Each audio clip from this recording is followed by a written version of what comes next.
I first met Doraine because she wrote a beautiful play about my journey as an artist called Anais Nin, Woman of the Dream.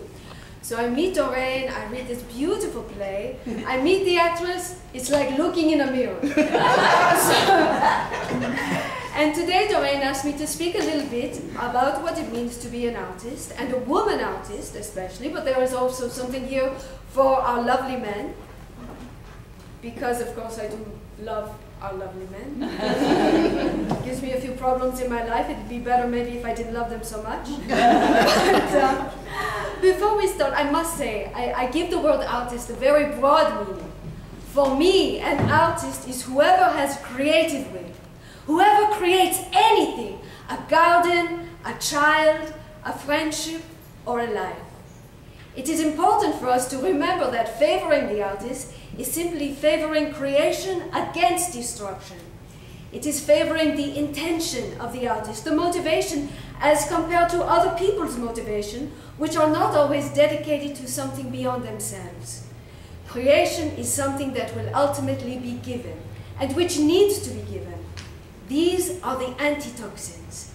They are the thoughts that help us to take anything at all and create something of value.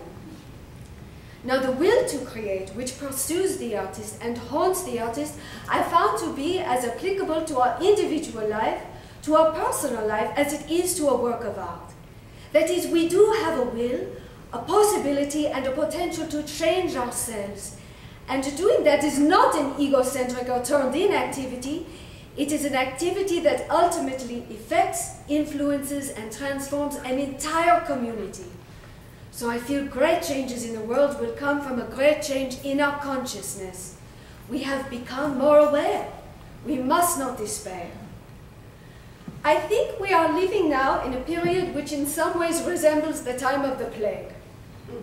It sounds like a very exaggerated image, but we are confronted every day with despair and horror. I learned that in order to resist the sorrows of the human experience, we needed another world. Unfortunately, our culture kept calling that world an escape, making it a most unvirtuous thing to do, to escape from the present. To escape from everything was really not taking part and not being involved in life. I don't understand how it happened, but it was part of our ideology. There was a great taboo on anybody who was able to move away from catastrophe.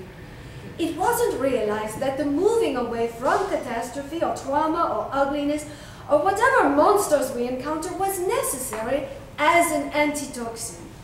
We need antitoxins. We need a place in which we can recover our vision. We need a place in which to reconstruct ourselves after shattering experiences. I discovered that very early, and my magic was simply the power to move away from paralyzing, destructive experience. First of all, it took the form of reading. I always had a book because that was the place where I really wanted to be. When I came to America, I couldn't speak the language and I had no friends. The diary became the friend and the father confessor. It was in this way I learned the vital quality of what seemed to be a monologue, an interior monologue. It was the way I was going to rebuild the bridge that was broken by the separation of my parents and by the uprooting to a foreign country. So the writing began to have a living, vital meaning which had nothing to do with literature. The diary became not only a companion, so that I wouldn't be lost in a foreign country with a language I couldn't speak, but also a source of contact with myself. It was a place where I could tell the truth, and I felt that nobody would look. I owe to writing everything. I owe to it the fact that I can sit here and talk with you, because when I was 20, I was mute. No, I know you don't believe that, but I didn't talk at all. An aunt one time said to my mother, "I'm awfully sorry, but you have a subnormal child." So I taught myself to talk, and I owe to writing the fact that we can talk together now. I would like to see women become very articulate in their feelings so that they can talk. Try and make men see the point of view that we would like them to be aware of. And I think that awareness has to do with language. The need of language at this moment is for a woman to write well, to express herself. The diary shows this, that the more I wrote, the clearer my thinking was, that the more I expressed myself, the more I was then able to express to the men or to the artists around me what I felt or where I stood. So I can't stress enough for women at this moment the need for articulateness, the need to care about language, because again, the thing that can create misunderstanding, alienation, and estrangement is the inability to speak, the inability to write. We need you to write. We need you to speak. We need this revelation of women who is not only trying to be revealed to herself, but needs to be revealed to others.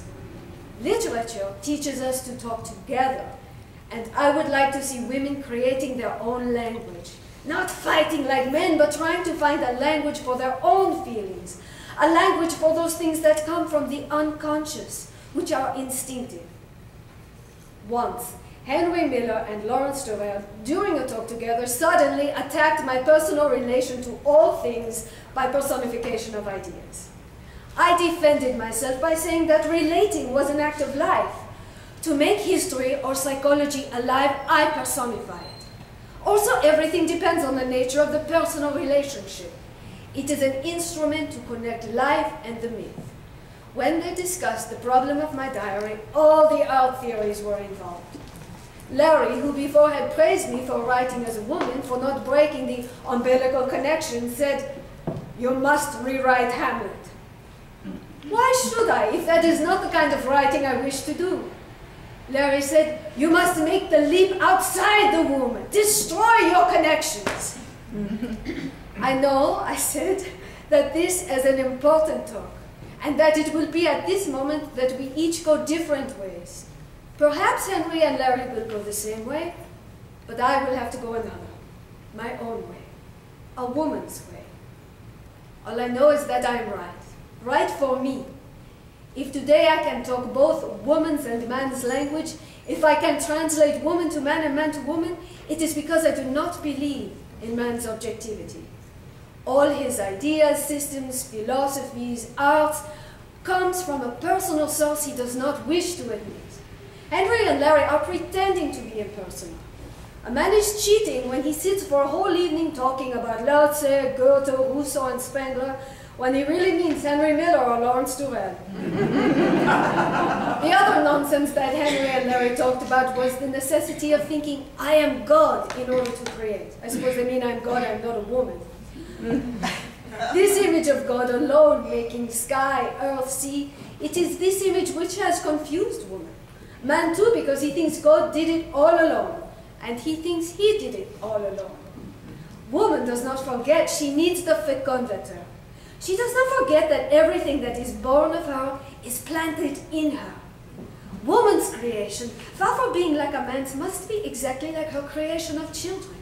That is, it must come out of her own blood, englobed by her womb, nourished with her own milk. The woman was born to represent union, communion, communication. She was born to give birth to life and not to insanity. Woman has this life form, but the woman artist has to fuse creation and life in her own way, or in her own womb if you prefer. She has to create something different from man. Woman has to create within the mystery, storms, terrors, the infernos of sex, the battle against abstractions. She has to sever herself from the myth man creates. She has to struggle with her own cycles, storms, terrors, which man does not understand. Woman wants to destroy aloneness and recover the original paradise. My work must be closest to the life flow. My art must be like a miracle. It must be more like a personified ancient ritual. For the womb has dreams. It is not as simple as the good earth. I mean the bad earth too, the demon, the instincts, the storms of nature. Tragedies, conflicts, mysteries are personal. And as a writer, I wanted simply to take all the various expressions of art into writing. For I believe that each art must nourish the other. Each one can be added to the other. In every form of art, there is something I wanted to include. And I wanted writing, poetic writing, to include them all. Because I thought of art not only as a balm, as a consolation, but I thought of art as a supreme act of magic. Transmission, transposition, transcendence, and finally transformation is vitally necessary not only to our human life, but also to our creativity, which is necessary to our human life because it shows us the capacity for change. At a certain moment in our politics, when we feel hopeless and incapable of changing our outer realities, we must remember that creativity is a consciousness that will not perpetrate this infernal reality we are traversing at the moment, which makes us feel that we might have to disappear or drop out or forget everything. And the artist is the one who taught me that. Each artist has to struggle not to conform to the culture, but to add to the culture, to create the future, a sense of the infinite in the present, as the child has. Artists can recreate what every child is born with. The capacity to write a poem, to dance, or to paint, which somehow we lose later on, but which we may now be finding again. Merci, thank you.